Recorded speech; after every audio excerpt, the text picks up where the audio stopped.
好雀剑，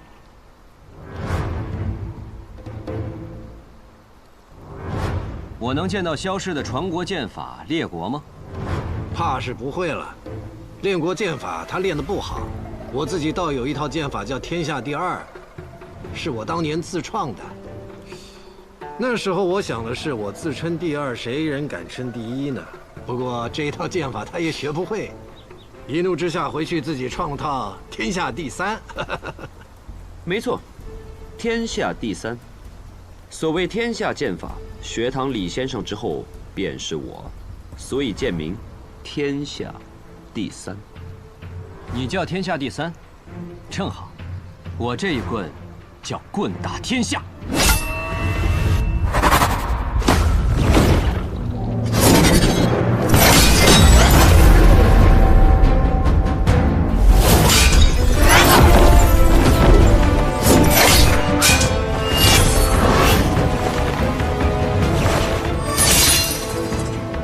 是排名第8的剑，又怎么比得上无极棍呢？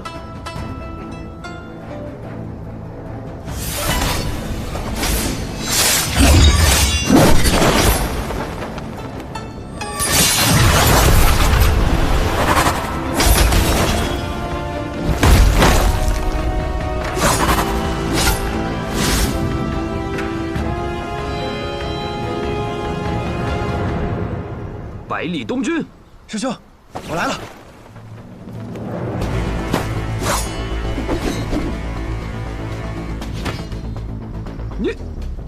你怎么过来了？师兄，你大喊一声我的名字，难道不是叫我过来助阵的吗？我喊你是叫你带着师傅赶紧跑！啊！一个都别想走！不必打了。嗯。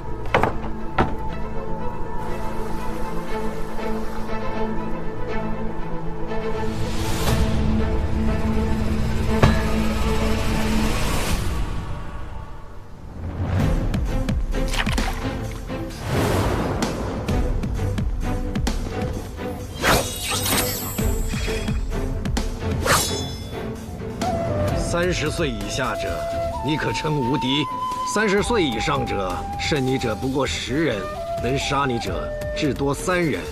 这3人中一定有我，但我不杀你。我告诉你你要的答案，但今日之后，我这位姓萧的徒弟，天启城的琅琊王，以后他要做的事，你得帮他。大河之水。天上来！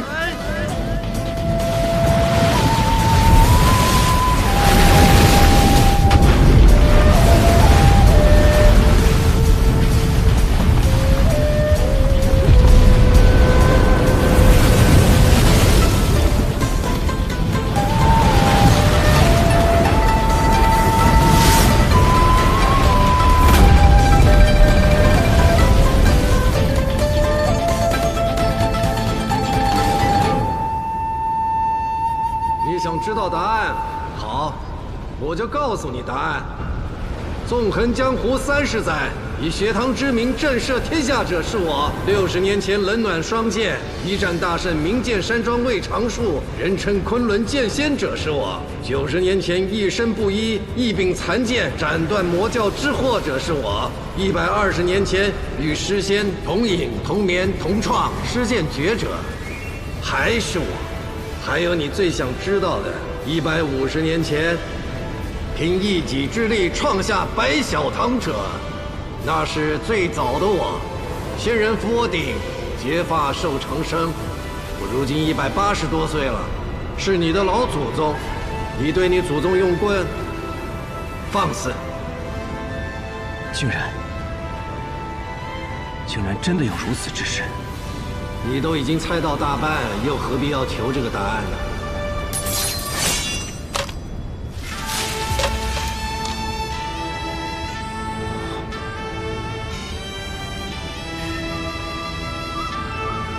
没想到世上竟然真的有长生不老之术。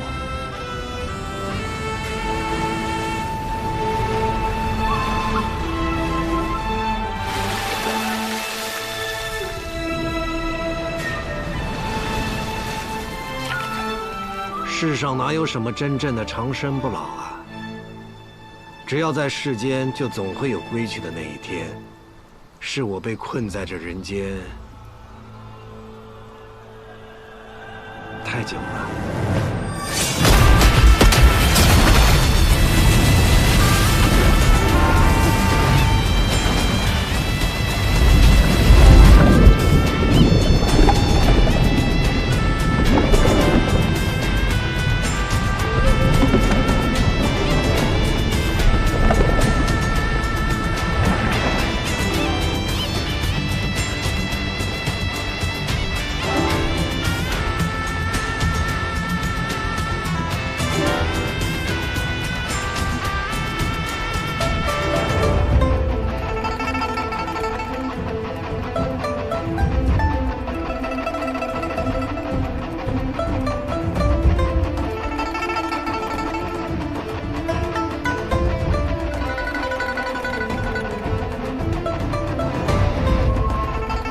小师兄，是我看花眼了吗？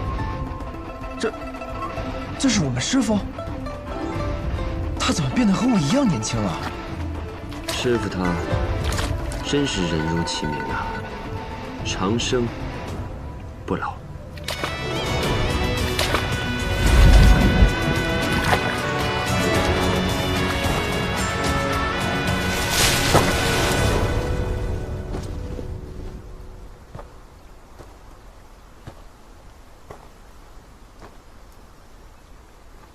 你想知道的答案已经知道了，我拜托你的那件事，可不要忘了。可白小堂从不参与朝堂之事，这不是老祖宗留下的规矩吗？我让你帮他，又没让白小堂帮他。再说了，老祖宗不就是我吗？你想看的，已经看到了。回去写入白小堂。但是不要让其他人知道，明白吗？我不对，弟子孩儿明白。咱俩现在看着差不多大，你就别再自称孩儿了，把我都叫老了。走吧。那孩儿先走了。若老祖宗再回天启，定要回白小堂看看。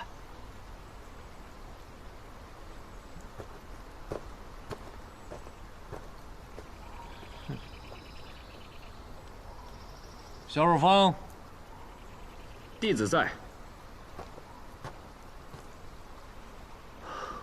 师傅，您原本叫鸡长生。什么鸡长生？你怎么不叫我狗长生？哎呀，我年轻时哪里会想到自己会长生？我的本名叫做鸡虎蟹。我的这位后辈不比我当年差，有了他的帮助，皇位一事啊便会更有把握。天启城里那位用枪的年轻人也不错。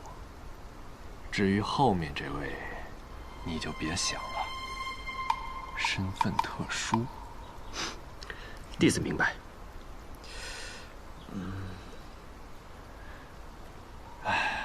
行了，你也走吧，我要去一个地方，到时候会写信给你。倘若你愿意，可以一同前去，我们说不定还能在那里喝上2杯。师傅，您说的话，到底有几分真，几分假？弟子怎么觉得，此去一别，就再也见不到您了呢？你是白痴吗？嗯？师傅什么时候骗过你们？都是你们自己不信。之前我说我跟师仙一起喝过酒，你们就在那背过身去翻白眼，以为我不知道啊？好，那希望这一回，师傅没有骗我们。哼，再会了。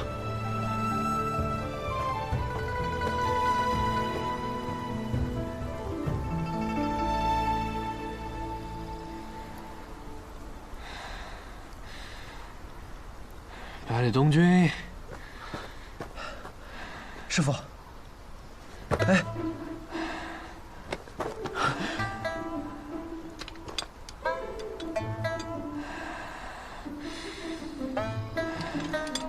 哎，师傅你别动了。你别动。哦。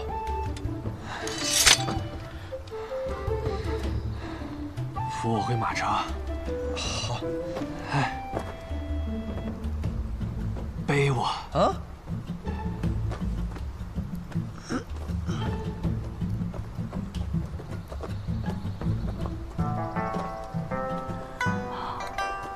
百里师叔，李先生他怎么变年轻了？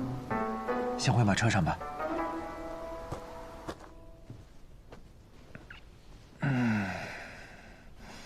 先生怎么了？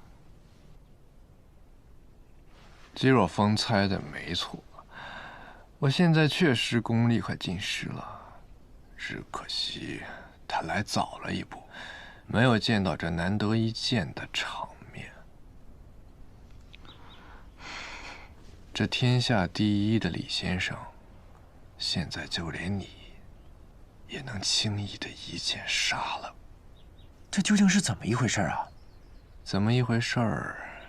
以后你就会知道。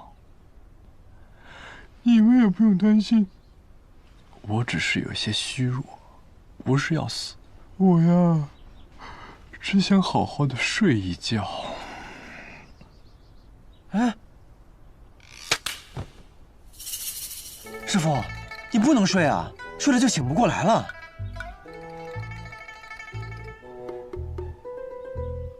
啊！哎呦！我真的只想好好的睡一觉。师傅，你相信我，绝对不能睡。相信我，又不是第一回了。啊！你就驾着车尽管往西走，天亮的时候我就醒了。哎呦，行行好。师傅，师傅。哎，你们听说了吗？羽生魔带着他那个头顶走了小半个南绝。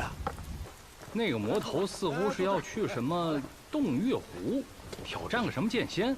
听说好多武功高强之人都去了。昔日师仙是10步杀一人，千里不留行。今朝羽生魔藏剑不露身，千里赴一战，不知能不能也成了后世的传说啊？哎，看不出来于兄好文采啊。不过我可听说了，这羽生魔这次，但凡是遇见拦路者，皆是只胜不杀。只胜不杀？难道那个魔头转性了？啊！师傅，你听听，你这次可真是招摇过市啊，就差在身上插一面旗子，上书“羽生魔在此”了。不过师傅，照这么走下去，你确定走到洞月湖之前，我们不会累死啊？杀人之前需要魔剑。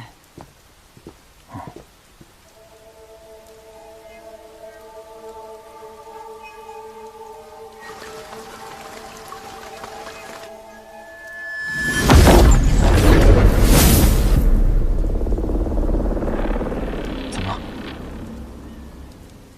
陈老头，羽狂徒啊！徒儿，去林子里避避。我要会会这老头。这老头很厉害。男爵武学泰斗，天选老人，杀你只需要抬个手。那不如师傅，师傅连手都不需要抬。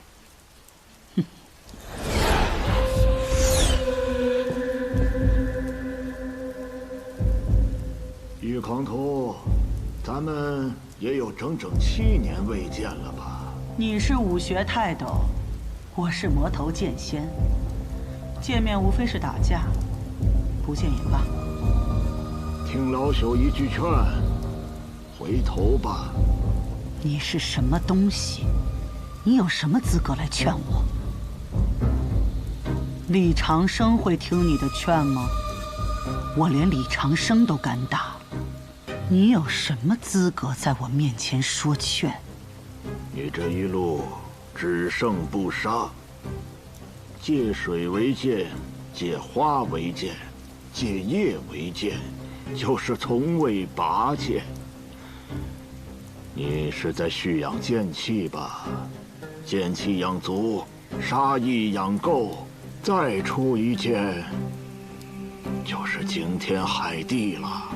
你是不是觉得自己很聪明？别人都看不透，你都能看得透。如果我对你出手，你保证不需要拔出你的旋风剑吗？若是拔剑，那你这一路辛辛苦苦蓄养的剑气，可就泄了。你这个老东西，活了这么久，倒是没有白活。北离这些年，仗着有个李先生，始终压男爵一头。男爵武道的气数本就不如北离。若是你执意要与燕灵峡一战，无论谁胜，都躲不过2败俱伤啊！男爵武道威仪，所以你再听老朽一句劝，回头吧。拿男爵来压我，男爵又算什么东西？谁拦我，我就杀谁。你若动手，我就拔剑。我若是拔剑，你一定会死。怎么？怕了？不要以为一把年纪就有资格站在高处跟我讲道理。像你这样的人，早就该活不过今日了。你这是要一意孤行了？就为了这个第一高手的名头？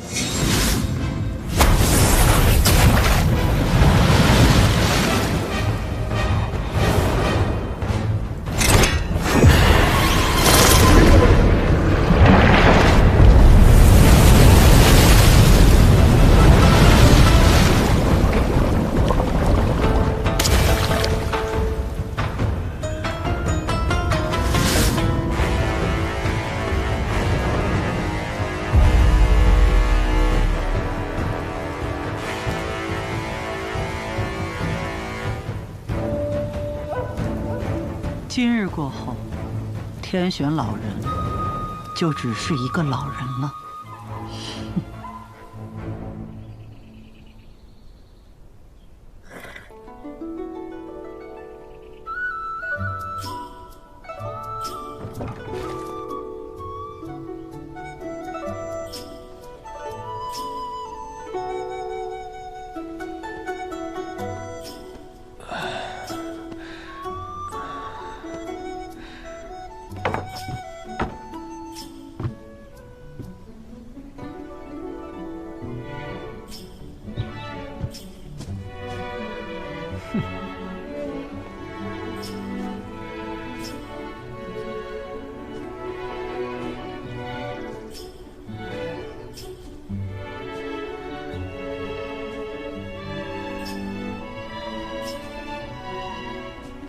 仙人早。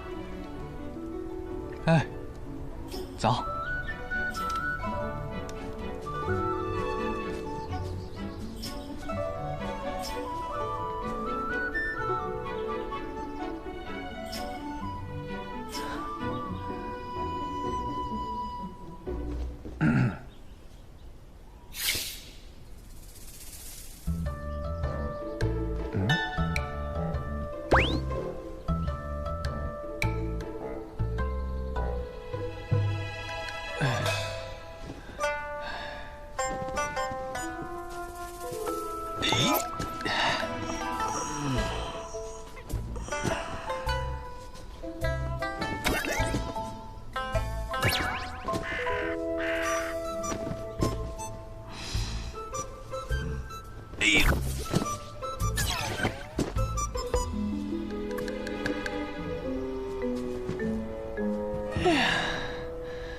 昨日还是守寨星辰的天下第一人，今天连个野果都摘不下来。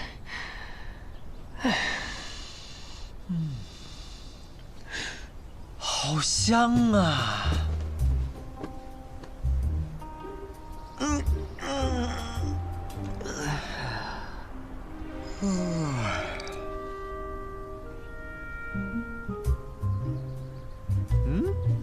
师傅，你醒了？哦，在练功啊？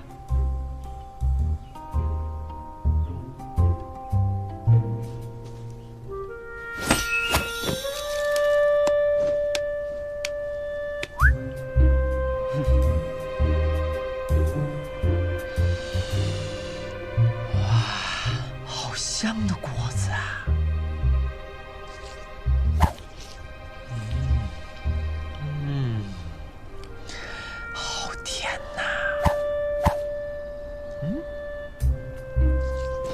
百里师叔，你干嘛呢？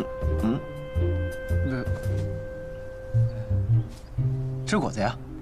啊，吃饭了。吃饭了，师傅。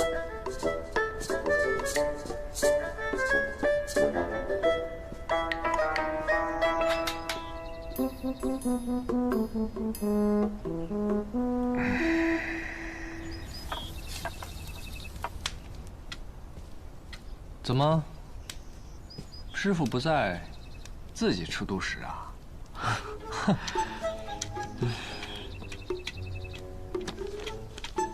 来，师傅。太干，难以下咽。哎，东君啊，你说这树上的果子，是不是挺甜的呀？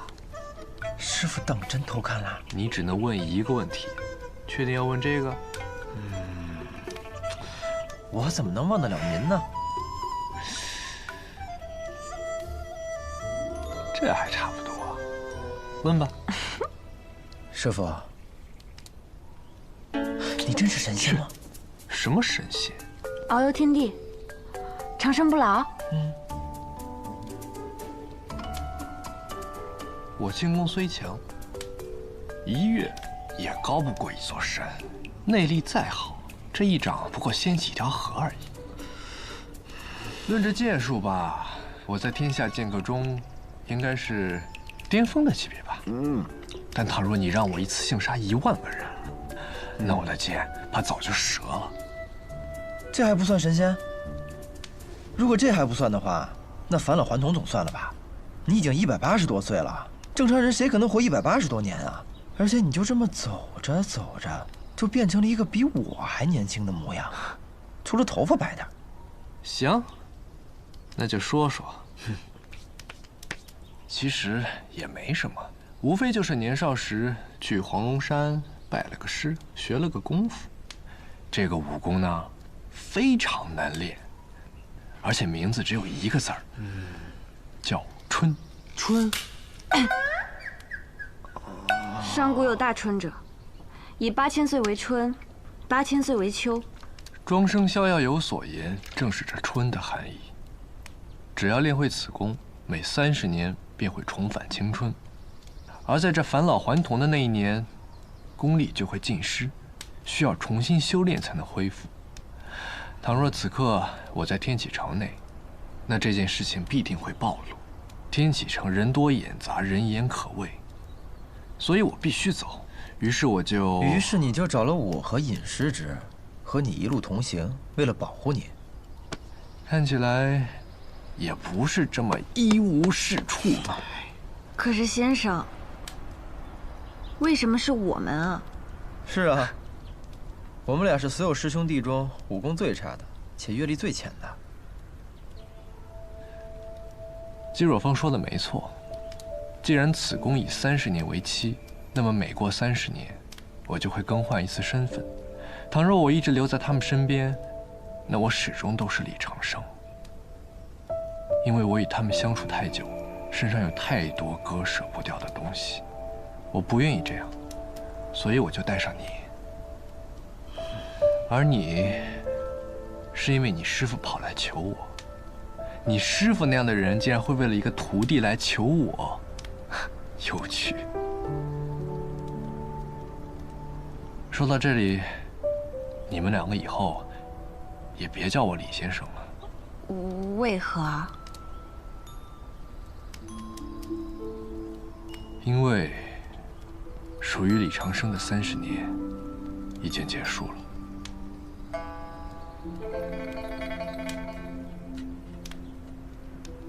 哎，你们说，下一世我取个什么名字好呢？不如跟你一样，取个复姓，就叫尉迟，或者叫欧阳、上官、司马。司马，南宫。什么？我只是觉得这个姓很适合现在的先生。南宫，好，南宫。那叫什么名呢？李先生虽然执掌学堂，但是他根本就不像个书生，行事作风非常狂。我这一世要当个儒雅的书生，就如同这春水一般荡漾，如同春水一般温和。春水，春水，南宫春水，就这么定了。南宫春水，这么随便的吗？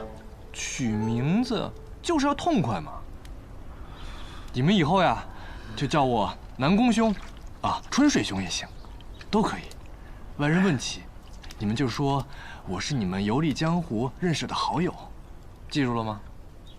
记住了。记住了。好。哎，对了，南宫春水。春水兄，咱们此行究竟要去哪里啊？这天下间有一座城，风花雪月，人间至美。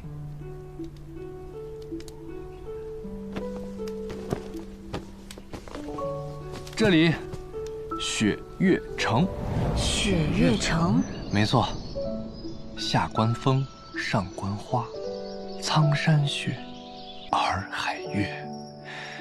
想要进入这雪月城，就要先闯过一座登天阁。登天阁外皆是凡尘，只有真正登上了那天，才能见识到真正的雪越风华。此去千里，正好可以一行观尽天下。盛水兄，真有雪月城这个地方吗？该不会是你瞎诌出来的吧？我怎么从来没有听说过？你没听过的事儿可多了。天下之大，无奇不有，就连北离的皇帝都不知道这天底下的庙城究竟有几座，更何况是你。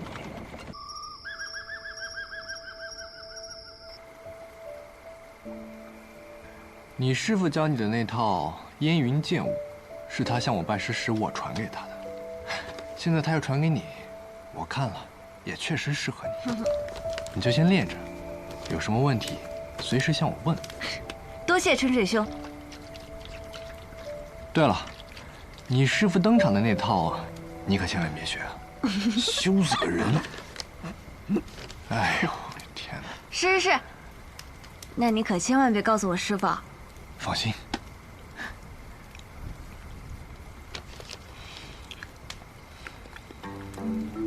至于你吧，我什么呀？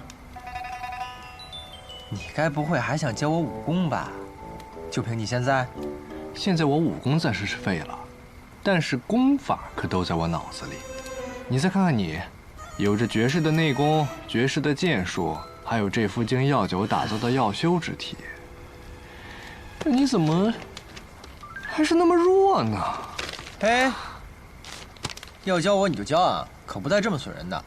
你想想啊，如果有一个人，他不会走路，但他却学会了飞，那他能飞多高，飞多远呢？哎呀，拿着，什么呀？绝世武功秘籍。袖剑19式。公子你好眼光，这是我们这儿销量最高的剑谱。多少钱啊？3文一本，童叟无欺。袖剑19式，你确定这是绝世武功秘籍？这不是3文钱一本的地摊货吗？以前我有一个朋友，就只会这一本3文钱一本的地摊货。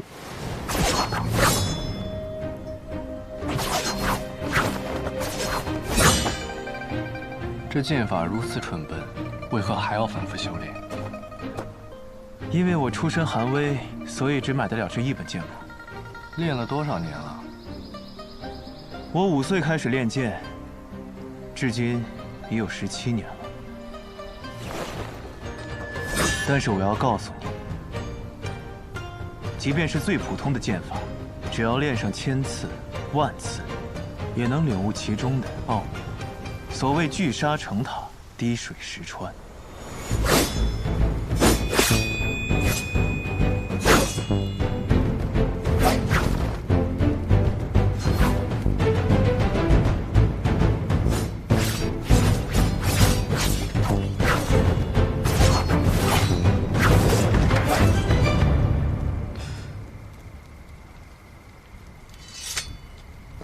聚沙成塔，水滴石穿，怎么听起来像是一种自欺欺人的说法呢？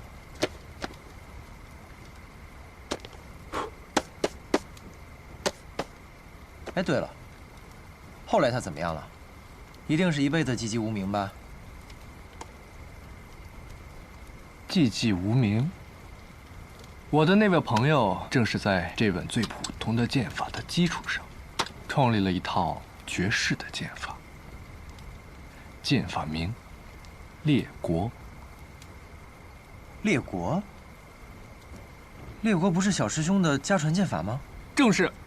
我的那位朋友，就是当年手握天下第一剑天斩，号令千军万马攻占旧都，并创立了万世伟业的北离开国皇帝天武帝萧绎。这故事该不会是你编的吧？信不信由你喽。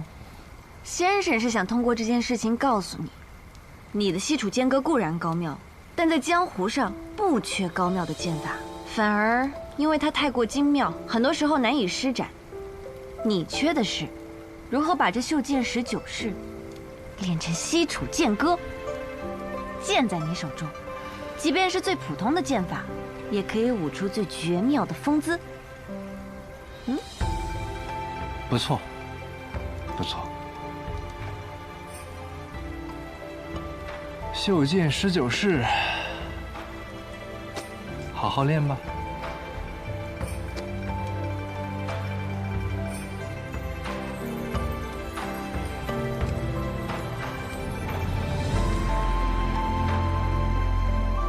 真是这样。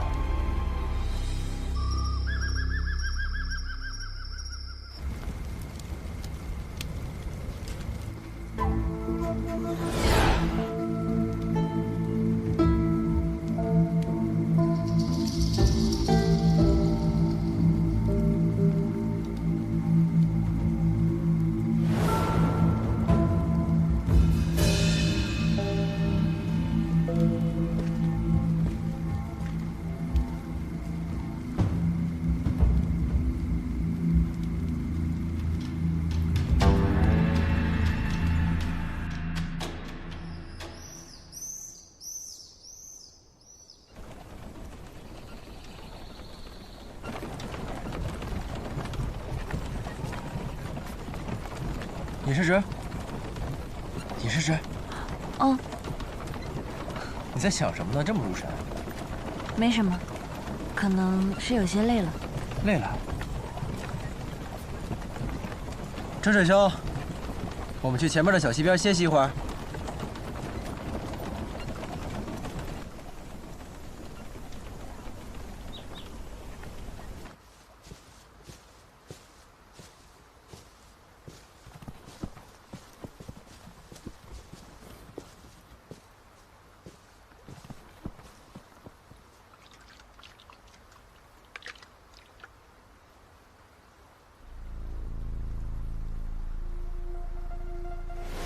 小姐，二小姐来了。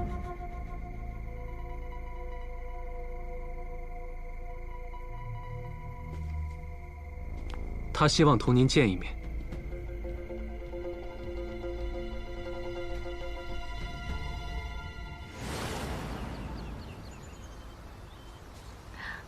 百里师叔，春水兄，我先去采些野果。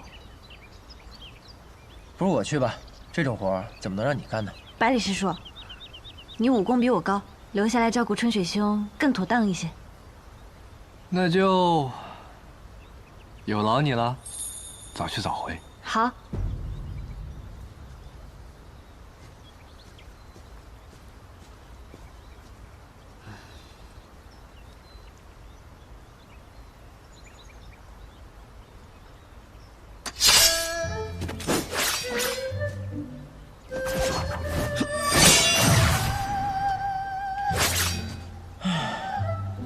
要不还是我自创一套剑法吧，也比这破剑法强啊！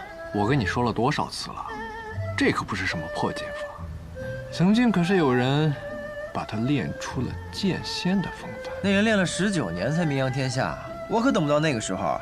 那会儿我都快40了，还有什么意义啊？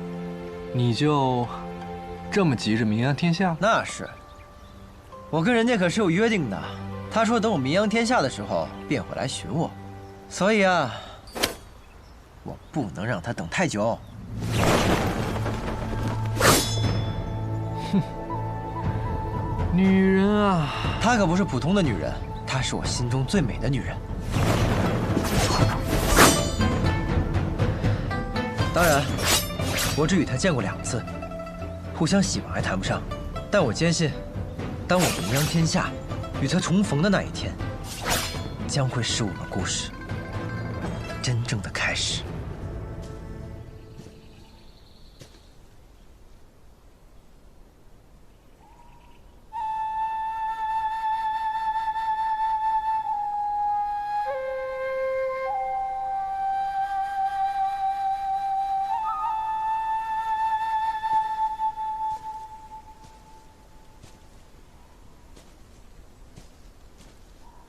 那若你发现他不是个好人呢？先生，此话何意啊？我是说，那若是你喜欢的姑娘与你的相识不过是一场筹划，你看到的一见钟情不过是他心里的刻意安排呢？先生说笑了，他能安排与我的相逢，却怎能预知我的心意呢？这天下间能决定我对他一见钟情的，只有我自己。那若他与你立场相悖，不是世人眼中的良人呢？我与他相恋，不是与世俗相恋，更不是与立场相恋。答得好。但若他是个滥杀无辜、十恶不赦的魔头呢？前两句先生可以假设，最后一句断然不可能，因为我喜欢的那个姑娘，她定不会如先生所说的这般。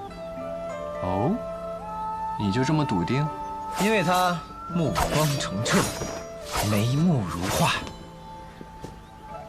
书上说相由心生，所以她一定不会的。袖剑19式，一共19式，刚好练完。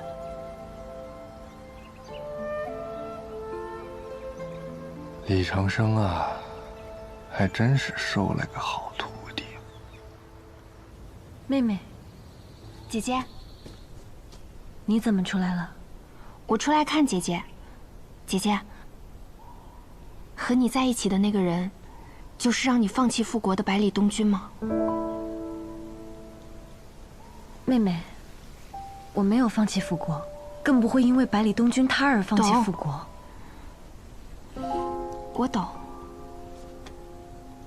姐姐是为了不再引起战乱，我已经知道了。妹妹，我真的已经知道了。姐姐，我们不说这个了。我听说你是同天下第一的李长生出来的，我还想一睹他的风姿呢，怎么不见他人呢？先生，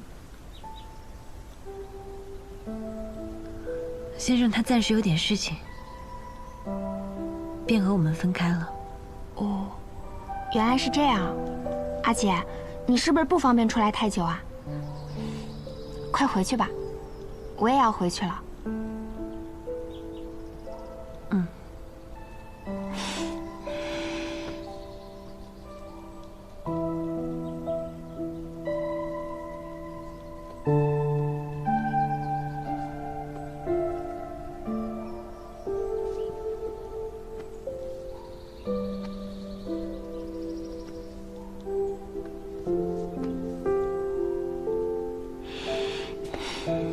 阿姐，我走啦。嗯。妹妹，终究是我欠大家一个交代。等我这边事了，我便回天外天请罪。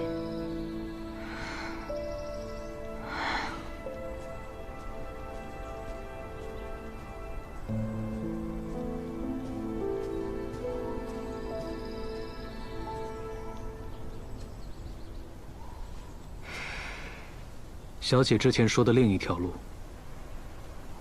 可有答案了？我隐隐摸到了他的边界。那便好。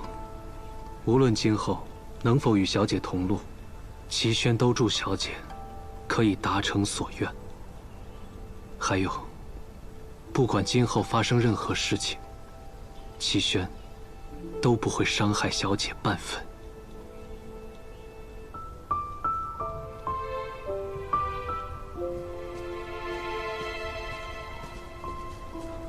二小姐此行，难道只为了看小姐一眼吗？自然不是。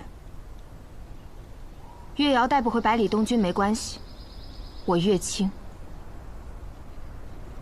一定会带回叶鼎之。